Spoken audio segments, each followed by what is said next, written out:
بھوک تہذیب کے آداب بھلا دیتی ہے. لگا دیجئے 2 منٹ 30 سیکنڈ آپ کے پاس ہیں. ججز سے اجازت لے کے شروع کیجئے. جب آپ کی تقریر ختم ہو جائے گی, جب یہ ٹائم ختم ہو جائے گا تو 20 سیکنڈ کے لیے بزر ایک بجے گا. اس کے اندر آپ کو 20 سیکنڈ کے اندر اپنی تقریر ختم کرنی پڑے گی. بسم اللہ کیجئے.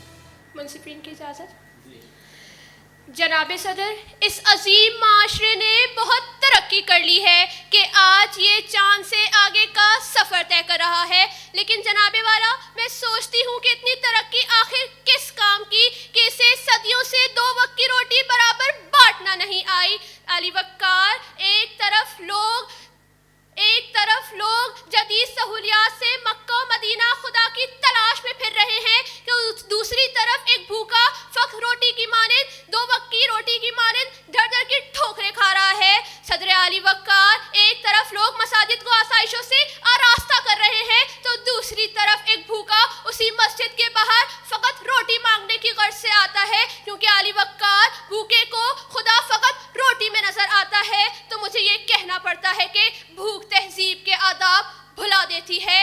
علی وقار, یہی نہیں بلکہ جب ایک بھوکا مسجد سے موٹر اور نل چرا کے اپنا پیٹ پالتا ہے تو مجھے یہ کہنا پڑتا ہے بھوک تہذیب کے آداب بھلا دیتی ہے. مفلسی حصے لطافت کو مٹا دیتی ہے, بھوک تہذیب کے آداب بھلا دیتی ہے.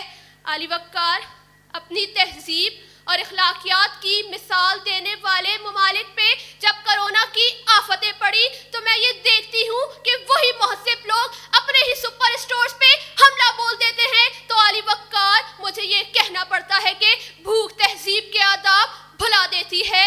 علی وقار, یہی نہیں بلکہ سالہ سال محنت و مزدوری کرنے والے یوسف گوٹ کے رہائشی شاہد کو جب اپنے گھر کے برتن بیچتا دیکھتی ہوں تو مجھے یہ کہنا پڑتا ہے کہ بھوک تہذیب کے آداب بھلا دیتی ہے. علی وقار, کراچی کا ایک مجبور باپ مفلسی اور غربت کے ہاتھوں تنگ آ کے جب خودکشی کرتا ہے تو مجھے یہ کہنا پڑتا ہے کہ بھوک تہذیب کے آداب بھلا دیتی ہے.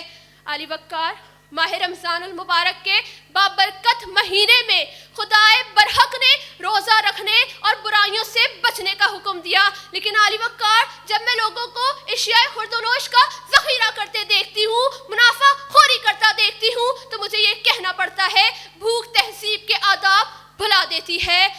بھوک پھرتی ہے میرے ملک میں ننگے پاؤں, رزق ظالم کی تجوری میں چھپا پھرتا ہے. شکریہ. بالکل 2 منٹ 30 سیکنڈ پہ آپ نے کہا.